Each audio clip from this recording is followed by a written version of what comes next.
네, 감사합니다. 이런 뜻깊은 자리에 불러주셔서 감사드리고요. 그런데 상당히 고민이 좀 있습니다. 이게 발표 시간이 20분에 이걸 다 해야 되는 상황인데, 이제 주신 주제는 또 굉장히 큽니다. 우리가 아는 북한도 얘기해야 되고, 또 어떻게 또 달라지고 있는지도 막 다 얘기를 해야 돼서, 발표 시간을 제가 20분 정도라고 해서, 오늘의 이 포럼이 주로 지자체 간의 어떤 남북 지자체 간의 교류라고 하는 측면에 맞춰져 있기 때문에, 교류라고 하는 것이 결국은 남북에 있는 사람들이 만나는 거니까, 이 사람들을 만나는 데 있어서 지금 북한 사회의 여러 가지 측면 중에서 꼭 한번 생각해 봐야 될 두 가지 문제만 집중적으로 좀 말씀을 드리도록 하겠습니다. 그리고 발표 시간이 짧다고 해서 제가 다 문장화를 해서 뒤에 붙여놨습니다. 그걸 한번 보시면 될 것 같습니다. 첫 번째 주제는 이제 같음과 다름입니다. 북쪽 사람들 만났을 때, 처음 만났을 때는 우리가 형제고 같은 동포구나라고 하는 생각이 먼저 드는 것 같습니다. 제 경험으로는. 근데 하룻밤 지나고 이제 본격적으로 만남이 시작되고 같이 다니고 하다 보면 이 딴 세상 사람이다. 우리하고 전혀 다른 세계에 살고 있다라고 하는 것을 느끼게 됩니다. 그게 아마 대표적인 것이 결국 집단주의적인 생활 방식이다. 우리는 개인을 우선시하는 이 체제와 생활 속에서 70년 이상을 살아왔고, 북은 집단과 또 집단적 협의, 공동행동이라고 하는 것을 가장 최우선시하면서 70년 넘게 떨어져 살았기 때문에 남과 북의 사람과 사람, 사회와 사회가 만났을 때 굉장히 우리가 이제 이질적인 그런 것들을 경험하게 되는 것 같습니다. 그리고 우리는 우리식대로 북을 평가하고 북쪽 사람들 만나서 대화의 주제를 선정하고, 북쪽 사람은 북쪽 사람대로 남쪽 사회를 대단히 이해하기 어려운 복잡한 사회다라고 이야기를 하고 있습니다. 결국은 북쪽 사람들하고 자주 만나는 수밖에 없는데, 지난 10년간 남북 간의 교류가 거의 중단이 되면서 그 만남의 경험이라고 하는 것이 현재 한 10년간의 공백이 생겼습니다. 그래서 요즘 조금 젊은 친구들이나 이렇게 만나서 이렇게 보면은 북에 대한 어떤 이해랄까요? 이런 게 거의 없다라고 보여집니다. 예전 과거에 10년 전에는 그래도 뭐 예를 들면 금강산에도 한번 갔다 오고, 개성에도 한번 어떻게든 가보고, 어쨌든 그와 관련해서 이 직접적 관련된 부분들이 있었는데, 지금 거의 그게 없기 때문에 무엇보다도 이 북쪽 사회에 대한 어떤 편견이나 너무 정치적으로만 북한을 보는 거에서 좀 벗어날 필요가 있다 하는 생각이 듭니다. 그래서 북쪽 아이들도 수업 끝나고 집에 같이 가다가 그냥 서로 뜨개질 안 맞으면 주먹질도 좀 하고, 또 청소하라고 저렇게 하면은 빗자루 들고 그냥 총싸움이나 하고, 뭐 이게 대충 뭐 삶의 삶이라고 하는 것은 세계적 공통적이고 같은 민족이기 때문에 또 보이는 이런 것들이 있습니다. 그러니까 저런 어떤 동질적인 측면들을 우리가 좀 더 주목을 좀 해야 된다. 그래야 우리가 만났을 때 굉장히 쉽게 접근할 수 있다. 또 하나는 경제적인 지표나 이런 걸 보면 북쪽이 굉장히 이제 우리보다 차이가 많이 납니다, 실은. 그런데 또 이제 공통의 어떤 정서랄까요? 이런 부분들은 북쪽에 더 많이 남아 있습니다. 어떻게 보면. 저기 이제 고무줄 하고 있는데 저 남자애가 끊고 도망가는 거거든요. 네? 네. 근데 이제 북쪽도 이제 자꾸 평양이나 이런 대도시들은 도시화가 이제 빨리 진행이 되면서 평양에서 제가 고무줄 의뢰하는 걸 못 봤습니다, 이제는. 저 사진을 찍은 거는 2000년에 사진을 찍은 거거든요. 근데 북쪽도 이제 점차적으로 어떤 우리하고 비슷해져 가는 그런 모습들을 보이고 있지만, 어쨌든 정서적으로 보면 북쪽이 우리보다 훨씬 좀 나쁘게 얘기하면 과거를 더 가만히 갖고 있고, 그런 부분에 공통점을 찾을 수도 있을 것 같습니다. 근데 이제 다르게 보면 안 되는데. 우리하고 전혀 다른 모습도 있죠. 북쪽에서는 이렇게 전국적인 모의고사를 보거나 각 중간고사, 기말고사를 보면 초, 중, 고, 대 다 저렇게 성적을 다 공개를 합니다. 아, 우리로 생각해보면 이건 완전히 개인의 뭐 난리가 날 겁니다, 아마. 근데 북쪽 사람들은 저게 굉장히 자연스럽게 되고 있습니다. 어저께 심지어는 사진까지, 사진 없이 그냥 이름만 해도 될 것 같은데, 저게 시험 볼 때마다 저게 복도에 쫙 붙어 있습니다. 이런 거는 굉장한 차이인 거죠. 네, 저런 북쪽을 우리가 남쪽의 시각으로 밖에서만 자꾸 봐서는 서로 접근하기가 어렵다. 좀 안쪽에 제대로 왜 저럴까? 왜 저렇게 시험을 보면 저걸 다 공개하는지 이런 거를 좀 이상한 놈들이다라고 하는 게 아니라 왜 저렇게 할까라고 하는 안에서 그들의 생각을 좀 더 읽고 그것을 이제 세계적인 규범이나 보편적인 가치의 기준에서 야 이건 좀 너네 좀 이상하다. 이거 바꾸자라고 하는 그런 조언을 할 수 있는 것이죠. 윌리엄 페리라고 미국 국방장관 했던 분이 최근에 이런 얘기를 많이 합니다. 북한에 대해서 있는 그대로의 모습을 우리가 북한을 좀 봐야 된다. 북한하고 협상을 하든 싸우든 뭘 하든 그들을 이해하기 위해서는 그들이 도대체 무슨 얘기를 하는지를 좀 기사만 일단 듣고 해야 된다는 거예요. 먼저 이 나쁜 놈들, 도대체가 대화가 안 되는 놈들 이렇게 되면 결국은 그것은 갈등과 싸움과 전쟁이라는 형태, 이런 폭력적인 방향으로 갈 수밖에 없다라고 하는 겁니다. 그런 부분에서 사실 윌리엄 피리 국방장 같은 경우는 94년도에 영변 폭격하자고 제일 막 세게 주장했던 분이에요. 그런 분이 북극 사람들하고 협상대표고 대북 특별대표가 되니까 결국은 그들이 쟤네들은 왜 저럴까라고 하는 이야기들을 계속 들었다라고 하는 부분을 얘기를 하고 있습니다. 우리도 이제 그런 부분이 좀 있어야 될 것 같습니다. 그래서 남과 북의 발생의 차이는 결국 70년까지 떨어져 다른 이념과 가치로 살았기 때문에 그런 거죠. 1945년도에 보면 남과 북이 거의 다 사실 유사한 모습을 하고 있습니다. 근데 이제 변하기 시작하는 게 북에는 소련군이 진주하고 남쪽에는 미군이 들어오면서 북은 러시아를 배우고 우리는 영어를 배우는 단적으로 이제 남과 북의 차이가 자본주의와 사회주의로 최적으로 변해가는 그런 모습들을 볼 수가 있는 겁니다. 참고로 저 할머니를 저기 넣는 거는 그 우회에 있는 여학생이 저 할머니입니다. 예. 149태 때 내려오셔가지고 저하고 같은 아파트에 사셨어요. 예. 제가 저 사진을 신문에 냈더니 할머니가 전화하셔서 저거 나야 이렇게 하셔서 이제 저 할머니를 만날 수 있었습니다. 언어로 북쪽이 그러나 이제 북쪽이 우리하고 많이 다르지만 북쪽도 시대에 따라서 변화를 하고 있습니다. 그걸 단적으로 보여주는 게 이제 옷차림의 변화라고 볼 수 있겠죠. 그러면 지금에 오면 평양에 좀 굉장히 좀 폭을 넓게 보이면 한 30% 정도 평양 시민에 좀 작게 보면 한 20%는 거의 우리하고 똑같은 패션을 하고 있습니다. 좀 과장해서 말씀드리자면 동대문에 새로운 브랜드의 옷이 나오면 일주일 뒤에 연변에서 베끼고 그 뒤에 2주 후에 이제 평양에서 이제 베껴서 나오는 그런 시대가 이제 되고 있습니다.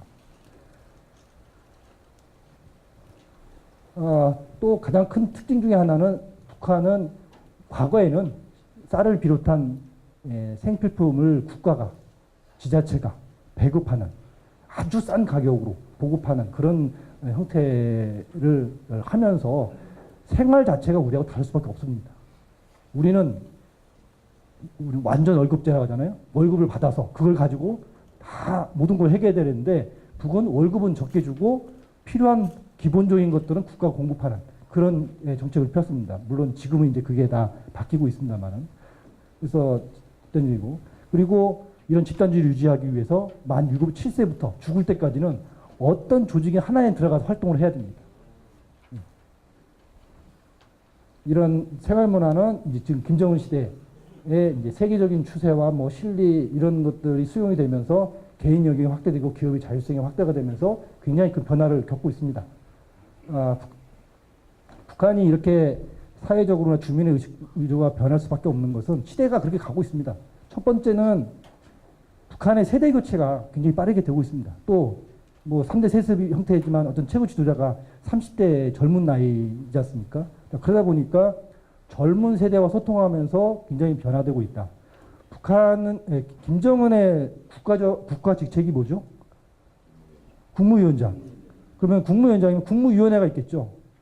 국무위원회, 행정국장 이런 국장급들이 대부분 40대로 싹 바뀌었습니다. 깜짝 놀랐습니다. 9월 평양에서 열린 남북 정상회담 때 만찬석상에 나왔는데 9번 테이블에 국무위원회 행정국장이 나와서 저 국무위원회 행정국장 누굽니다라고 인사를 합니다. 근데 40대. 과거의 기준으로 따지면 대부분 60대. 네? 근데 밖으로 보면 한 70대로 보이는 이런 사람이 행정국장, 뭐 정책장을 해야 되는데 싹 바뀐 겁니다. 이제 남북교류에 가면 금강산에서 하던 뭐 실무자로 나오면 대부분 30대들이 실무자로 나옵니다. 우리도 세대 교체해야 돼요. 얼마 전에 있었던 금강산에서 남북 그 모임 사진을 보니까 우리는 대부분 제가 아는 분들입니다. 20년, 30년 전에 하셨던 분. 북에서 나온 사람들, 그 대표하고 실무 책임자 외에는 거의 다 세대 교체가 됐습니다. 세대 교체는 또 뭘 배웠냐면 그 세대의 경험이 다릅니다. 2000년도 김일성 종합대학 수석 졸업자가 졸업할 때까지 컴퓨터를 한 번도 쳐본 적이 없습니다. 공공학번 수석 졸업자가. 근데 지금은 고등학교 시절부터 이제 뭐 태블릿 PC나 개인 PC나 이런 것들이 보급이 되고 이것에 굉장히 능숙한 세대가 등장하고 있습니다. 자연스럽게 MP3 꽂고 영어 단어 외우면서 학교 가고. 과거하고는 전혀 다른 형태. 이게 북한에 100% 그렇게 되냐? 그렇지 않은 거죠. 지금 대도시부터 시작을 해서 평양에서 시작해서 이제 함흥이다, 뭐 신의주다 이런 대도시로 확산이 되고 있는 겁니다. 세 번째로는 아까 말씀드리면 북한은 국가가 기본적으로 공급하는 시스템인데 지금은 기업 책임관리제를 도입을 해서 이제 각 기업과 공장과 협동농장, 개인이 이제는 판단하고 경영 전략을 짜고 하는 그런 시스템으로 가고 있습니다. 과거에 중앙에서 70% 80%를 계획하고 통제했던 것을 기업, 지자체에 70%를 주고 70% 80%를 주고 중앙에서는 기본적인 방향만 잡는 그런 방향으로 지금 사회가 변화하고 있다. 또 월급제가 부분적으로 이제 도입이 되면서 사람들이 개인적으로도 이 월급을 어떻게 효율적으로 쓸 것인가라고 하는 부분을 고민해야 된다고 한 겁니다. 그리고 성과급제. 기본적으로 북한은 월급보다는 성과급에 의존해서 살고 있는 사회입니다. 현재는. 그 성과급이 잘 안 나오면 어떻게 하겠어요? 부정부패를 해야겠죠. 북한의 공무원들의 가장 큰 문제 중에 하나가 임금이 만족한 수준에 안 나온다는 겁니다. 그거 가지고 살 수 없다는 겁니다. 그러니까 어떻게 돼요? 부정부패를 하는 거죠. 북한 사회의 부정부패가 참 그 구조적인 문제입니다. 세 번째로는 북한의 유통망이 다 바뀌고 있습니다.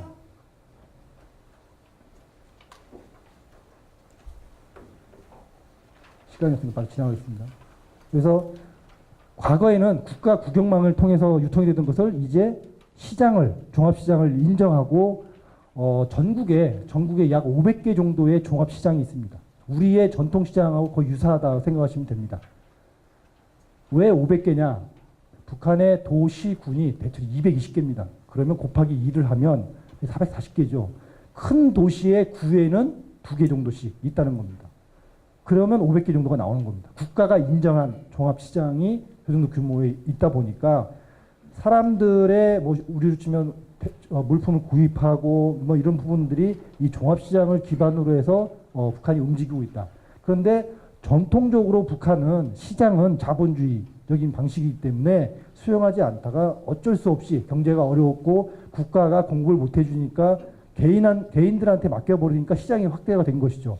그런데 여전히 북한의 당국자들은 시장은 뭔가 불안하다. 시장은 뭔가 이게 자본주의적인 싹이 될 수도 있다라는 생각을 갖고 있다. 그러면 저 시장의 기능 또는 영역을 좀 축소시키기 위해서 어떻게 할 것인가? 처음에는 강제적으로 도매 시장들을 폐쇄를 하려고 했습니다. 근데 이제 안 돼요, 그게. 화폐 개혁을 또 해서 하려고 했는데 그것도 실패하고. 그래서 생각해야 하는 것이 우리 전통시장을 살리기 위해서 대형 슈퍼마켓이나 집 근처에 있는 에브리마트나 이런 데 마트 같은 경우는 한 달에 2번 쉬게 하지 않습니까? 강제로? 모르겠습니다. 이거를 그대로 뺏겼는지 모르겠지만, 시장을 축소하려면 대형 마트나 편의점 이런 시설들을 더 많이 세우면 되겠구나라고 해서 북한이 슈퍼마켓을 이제, 그리고 편의점, 그리고 전문 상점들을 세워서 유통망을 새로 만들고 있습니다. 이건 뭐 이게 전통적인 시장의 안의 모습이고요. 저 시장 벽 밖에 있는 사람들은 불법 노점상입니다. 북한에서는 보통 이제 장마당 상인 이라고 하죠.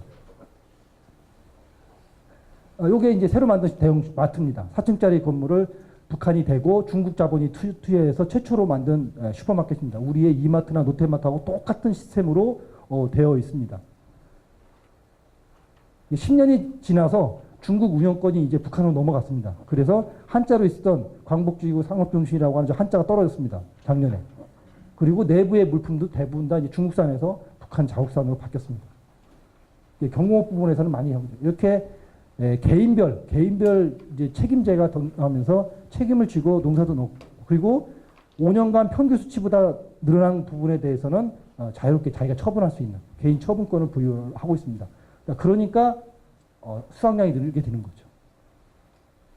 그리고 아까 말씀드린 229 전 군 단위의 개발구, 경제개발구, 개방특구를 만들 수 있는 법률을 2013년도에 통과시켰습니다.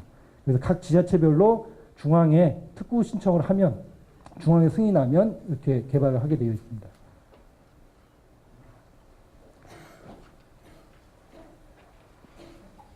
다 지나가고 중요한 저기만 하나만 말씀드리겠습니다.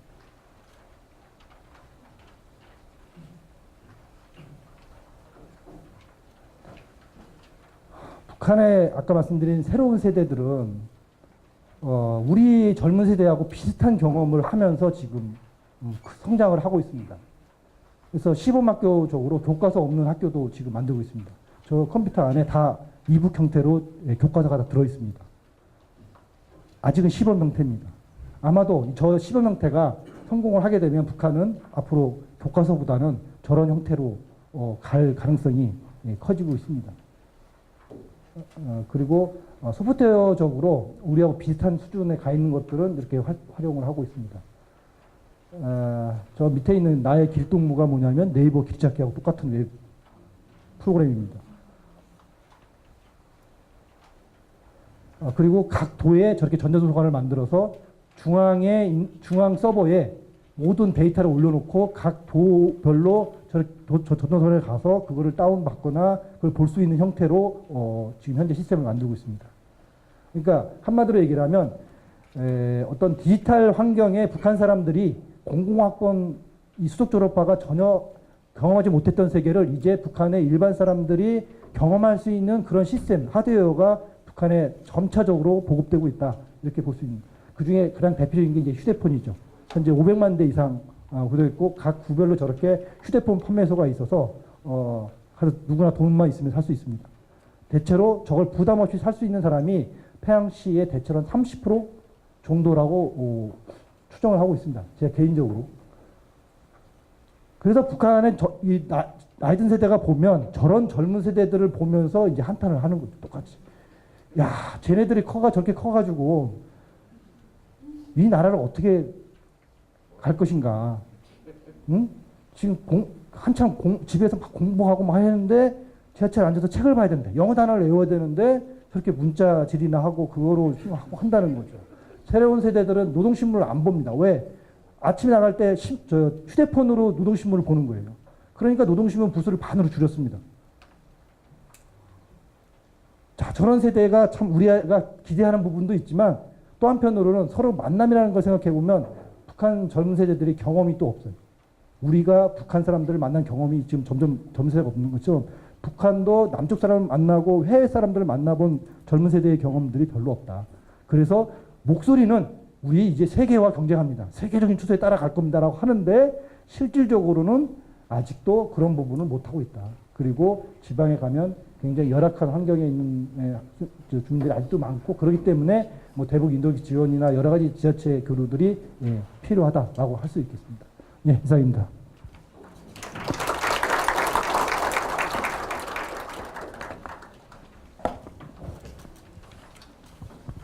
재밌죠. 근데 시간을 재촉해서 미안합니다. 아마 구청에서 문화강좌를 한번 여셔서 우리 정창현 소장님 이런 좋은 내용을 한번 들으시면 좋을 것 같은데, 과거에 중앙일보에 계시면서 북을 많이 왕래하셨고 아주 이 분야의 전문가이십니다.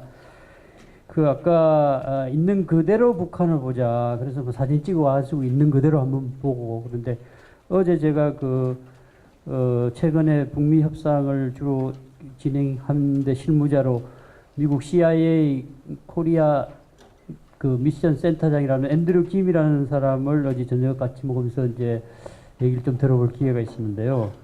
근데 시작하는 말 중에 미국이 보는 북한과 한국이 보는 북한이 다르다.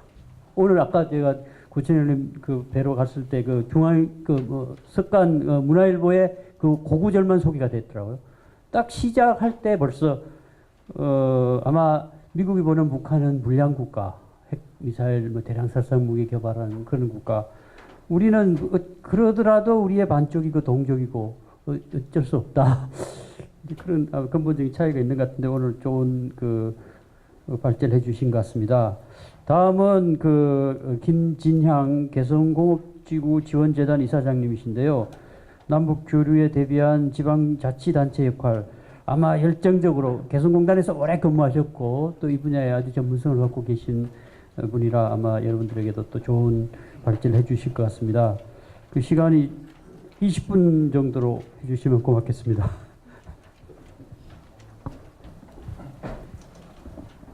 네, 반갑습니다. 소개받은 김진양입니다.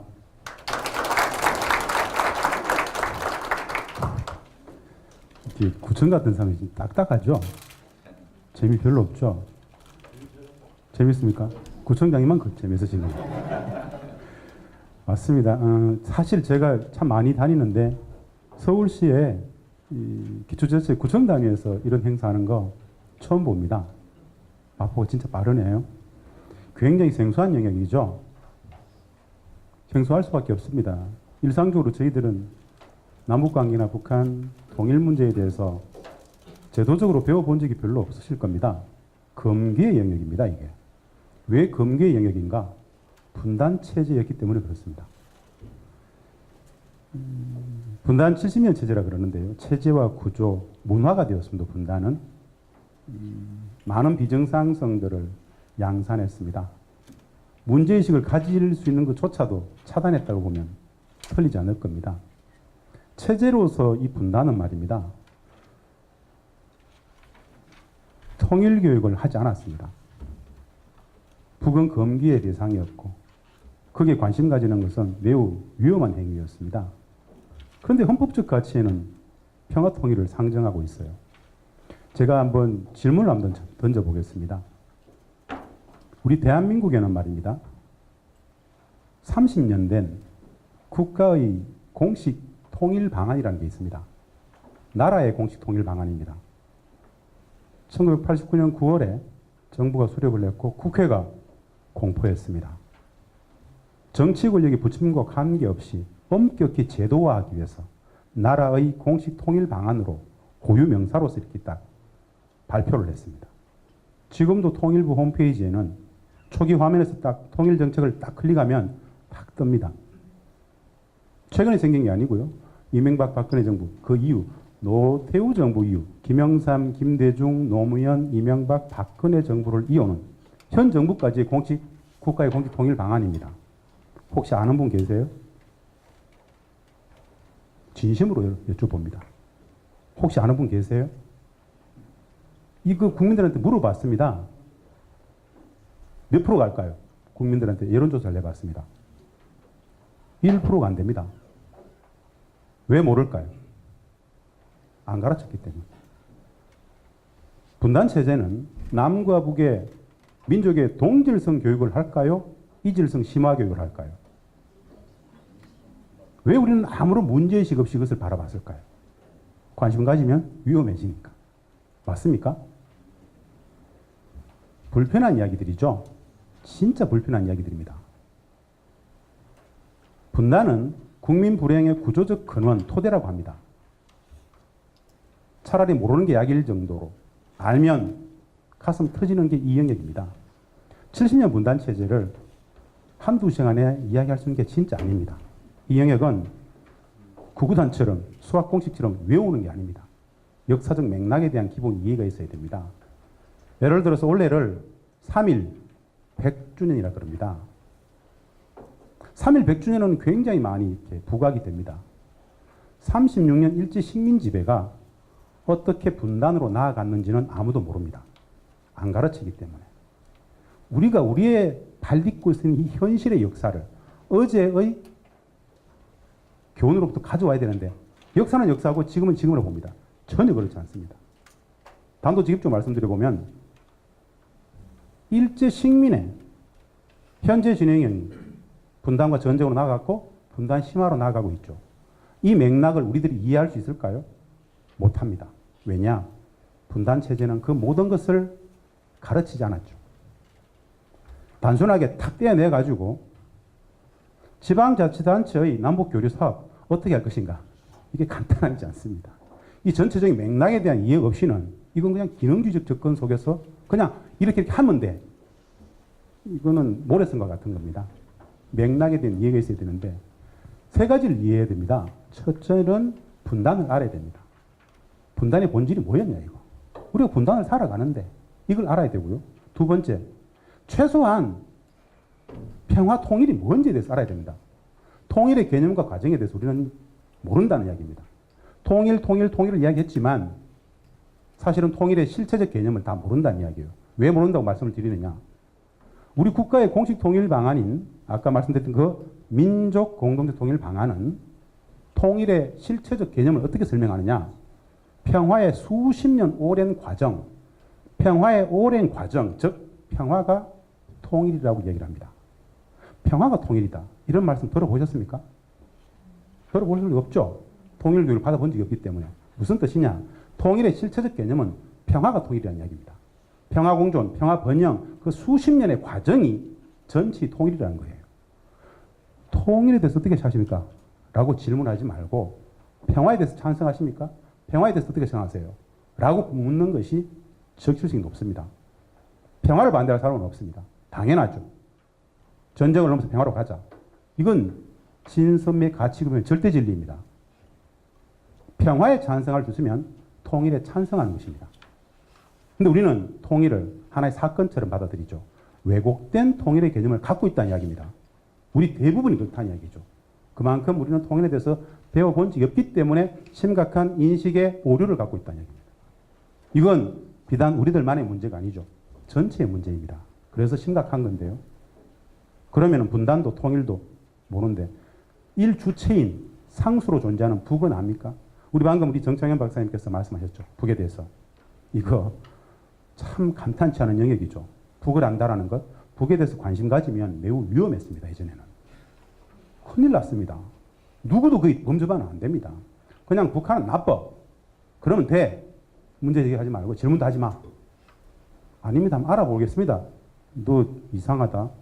이렇게 될 수 있죠. 맞습니다. 그게 현실이었습니다. 이제는 정상성을 회복해야 된다는 얘기입니다. 분단도 통일도 북도 모르면서 우리는 우리의 삶을 살아왔죠. 근본에 대한 기본이 필요한데요. 이 많은 이야기들을 20분에는 못 녹입니다. 그래서 준비된 여러 자료들이 있습니다. 보시면 됩니다. 그 내용들 보시면 되고요. 그냥 쭉 한번 맥락을 훑어보고자 합니다. 이후에 기회가 되면은 우리 정창희 박사님이라든가 우리 고양 교수님이라든가 오늘 이 발제 토론하시는 분들은 말입니다. 최소한 모셔가지고 2~3시간씩은 들어보셔야 됩니다. 엄청난 분들 다 모셨어요. 따로 한번 차근차근 들어보면 진짜 엄청난 새로운 이야기들을 현실로서 받아들이실 겁니다. 한번 말씀드립니다. 분단시대가 종언을 가고 평화시대가 개막한다. 이건 대세입니다. 판세이죠. 2월 28일 2차 북미 정상회담이 합의에는 실패했지만 협상은 실패하지 않았다. 저는 진짜 구청장님께서 말씀 잘하셨습니다. 그 말씀을 꼭 좀 드리고 싶었습니다. 합의는 실패했죠. 그러나 협상은 실패하지 않았습니다. 굉장히 명료해졌습니다. 숙성의 과정, 전화 이복의 계기로 삼아가야 될 주동적 역할을 우리가 다시 해야 될 과제가 떨어졌습니다. 자명해졌다. 70년 분단 체제가 종언을 구하고 평화의 시대로 나아가고 있다는 이 대세는 기세 새로서 존재한다. 믿어 의심치 않습니다. 그만큼 대한민국의 역량은 커졌고 전통적인 70년 분단 체제를 규정했던 남북미 3자 간의 역학관계가 변화하고 있기 때문에 우리는 평화시대로 가는 겁니다. 믿으심지 마십시오. 그래서 준비를 해야 됩니다. 분단도 모르고 통일도 모르고 북한도 몰랐는데 이렇게 이제 알아가는 과정들이 확산이 됐으면 좋겠다는 의미에서 말씀을 드렸습니다. 그냥 사진 보면서 지난 한 해를 한번 돌아보겠습니다. 다 영광 참 감동스럽게 봤죠.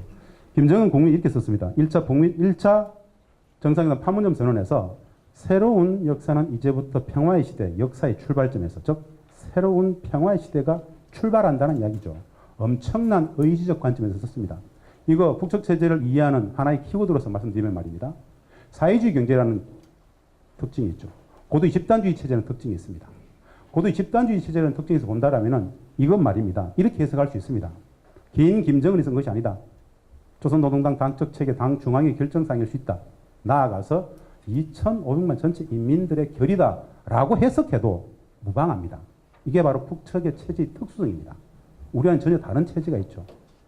전체의 결의이기 때문에 저것은 또 어떤 측면에서는 전체의 결사관철의 지침이기도 합니다. 반드시 저렇게 만들어 가려고 한다는 겁니다.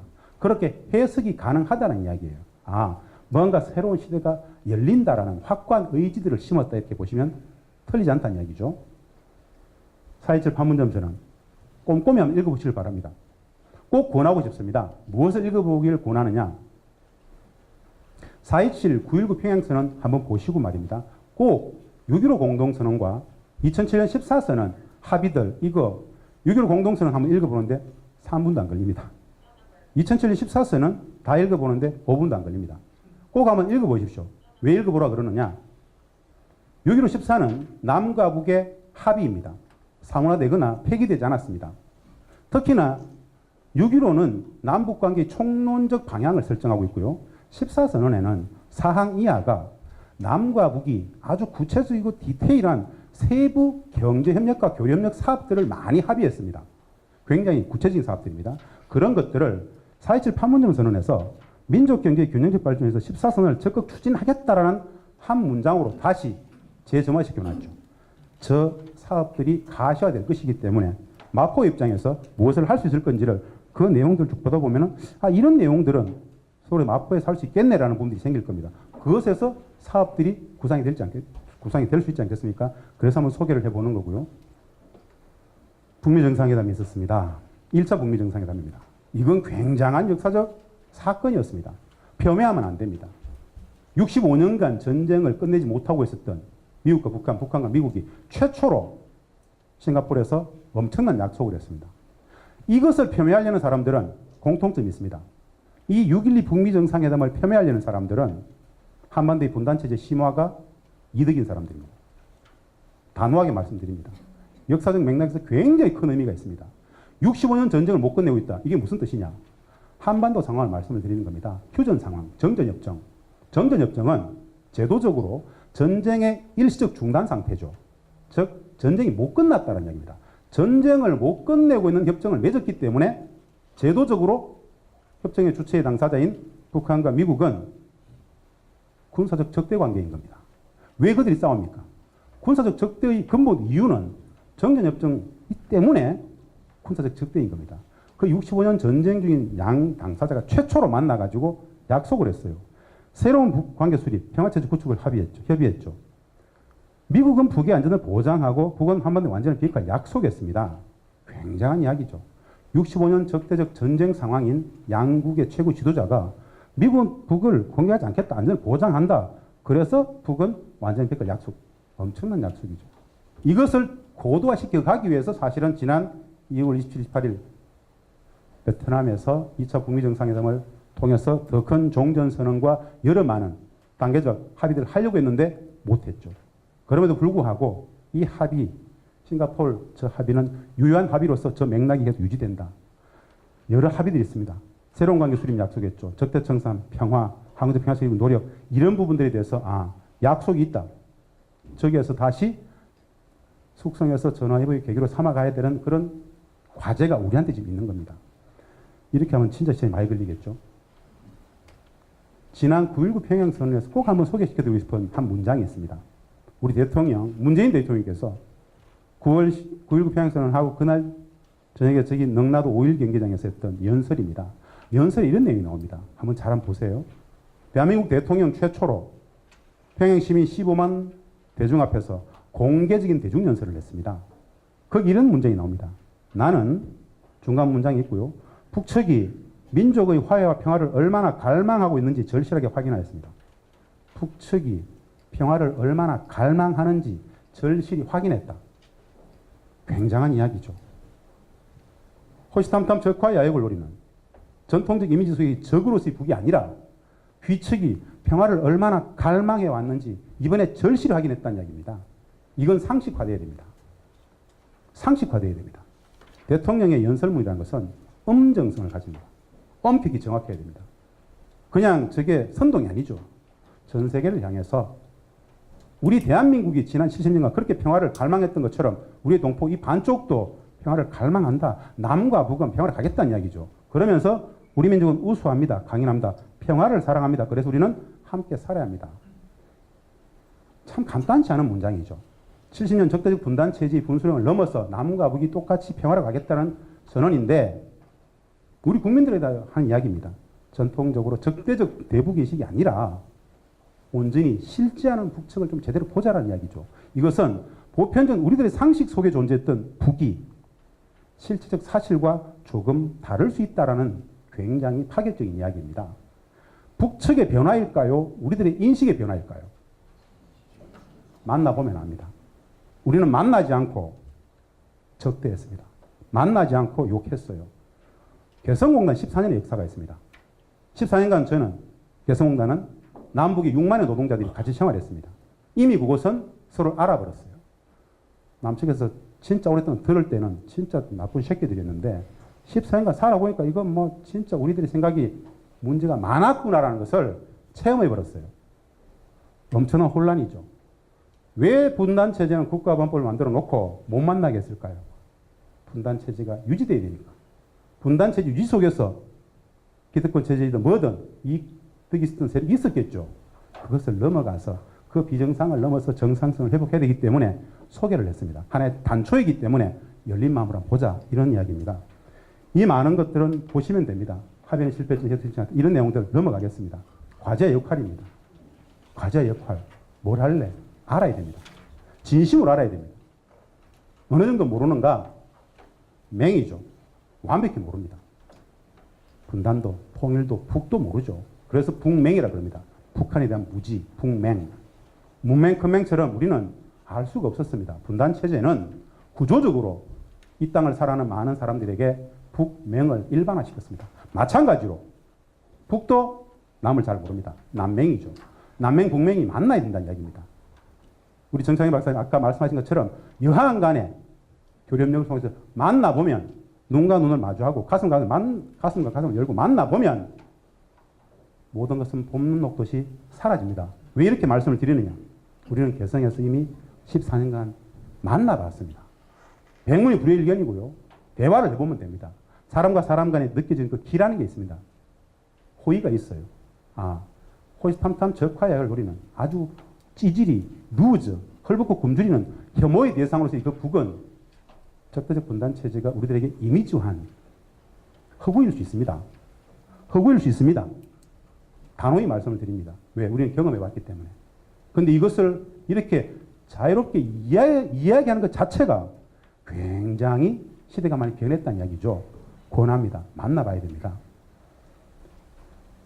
이거 다들 아시죠? 이미 자료에 다 있으니까 읽어보셨죠? 눈으로 빨리 읽어보시라는 얘기입니다. 조건, 사실은 아까 우리 구청장이 인사 속에 다 말씀하셨습니다. 이미 판문점 선언 내용에 자치단체 역할을 이야기하죠. 국정원 5개년 계획에 이미 딱 나와 있습니다. 그리고 남북 교류민국 개정 반드시 돼야 됩니다. 아까 우리 오유환 교수님께서 말씀하셨다시피 20, 30년 전에 그 기준으로 통일부가 중앙정부가 모든 걸 독점하는 시대는 이미 시대착오적입니다. 최소한의 이런 거 말고는 마음껏 하게끔 해야 되죠. 근데 그것이 열리게 됩니다. 조만간에.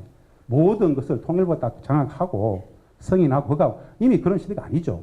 자율적으로 광역지자체, 기초지자체들이 할 수 있는 단위로 이제 법 제도가 바뀌게 됩니다. 그것을 먼저 예비하고 준비하고 있으면 될 것 같습니다. 내용들을 보시면 되니까요. 이게 우리 국가의 공직통일 방안입니다. 이것 하나라도 꼭 좀 건졌으면 좋겠습니다. 이 국가의 공직통일 방안입니다. 민족 공동의 통일 방안인데요. 1단계 화해협력의 단계.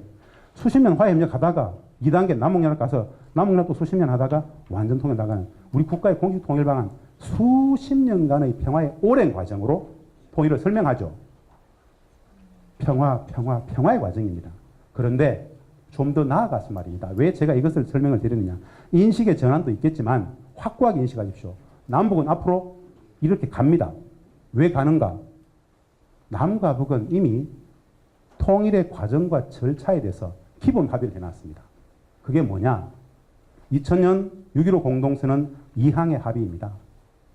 이미 19년 전에 우리 김대중 대통령님과 김정일 국방위원장은 6.15 공동선언 2항에서 전체적인 큰 틀 속에서의 통일 과정 절차를 합의했는데요. 원문은 이렇습니다. 남과 북은 나라의 통일 문제를 남측의 연합제안과 북측의 낮은 단계의 연방제안이 서로 공통성이 있다고 인정하고 이 방향에서 통일을 지향하기로 했다. 무슨 뜻이냐? 화해협력 거쳐서 남북연합까지 가자라고 남과 북은 이미 통일의 과정과 절차 방안에 대해서 합의했다라고 해석해도 무방하다는 이야기죠. 그런데 남과 북이 통일 방안을 합의했다는 것 사실 자체를 국민들은 몰라요. 그런 게 있는지조차 모르죠. 국가의 기본 공식 통일 방안이 있는 것조차 모르기 때문에 합의조차 모릅니다. 그 정도로 우리는 모른다 이거죠. 왜 안 가르쳤기 때문에. 이것은 국가의 공식 통일 방안이 중요하다는 의미도 있겠지만은 남과 북이 이 정도까지 합의했기 때문에 이렇게 갈 거라는 이야기입니다. 그럼 이 속에서 우리들의 노정을 전망할 수 있겠죠. 그래서 말씀을 드리는 겁니다. 맞습니까?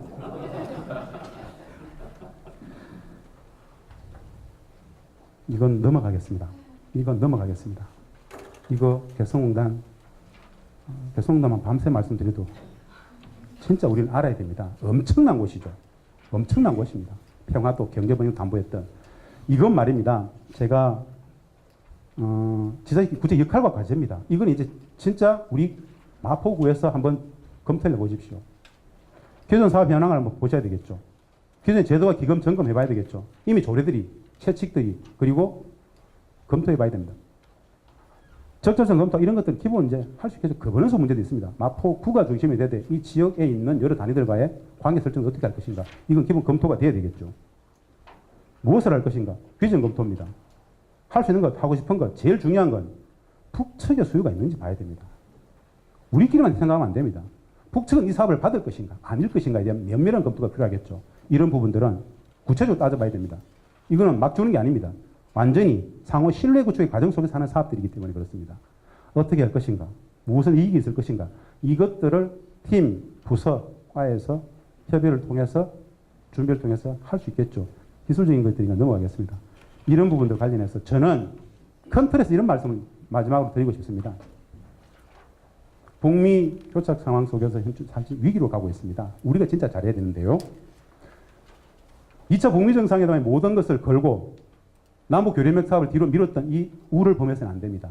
우리가 주동적인 역할을 해야 북미 간의 이 교착 국면을 돌파할 수 있습니다. 그러려면 비핵화의 프레임에서 남북 교류협력 평화의 프레임을 넘어와야 됩니다. 무슨 뜻이냐?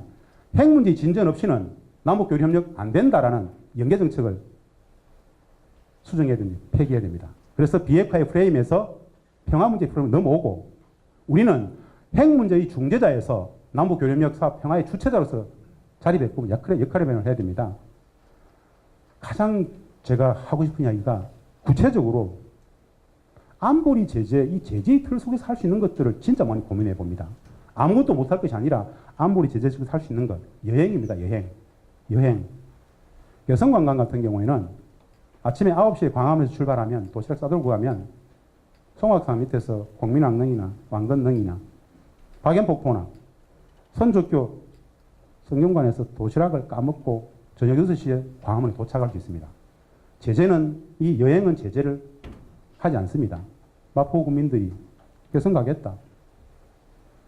그렇게 평양을 가고 지난해 우리 대통령께서 백두산 가신 것처럼 백두산 관광 가겠다, 여행 가겠다. 이 사업들은 제재를 벗어날 수 있는 사업입니다. 한 가지 조건이 있죠.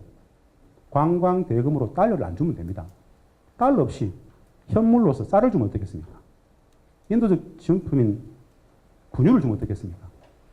기브앤테이크, 우리가 여행을 하고 그 관광 요금은 돈으로 주지 않고 그렇게 변제를 하게 된다면 관광 여행만큼은 제재와 전혀 무관하기 때문에 남북이 풀 수 있는 무슨 사업이라도 하자 이거죠. 남북이 만나게 되면 북미 교착 국면도 풀릴 수밖에 없는 구조로 가게 될 것이다. 라는 정도의 좀 상징적인 말씀드리면서 70년 분단 체제를 넘어서 20분 만에 정리하는 발표를 마쳤습니다.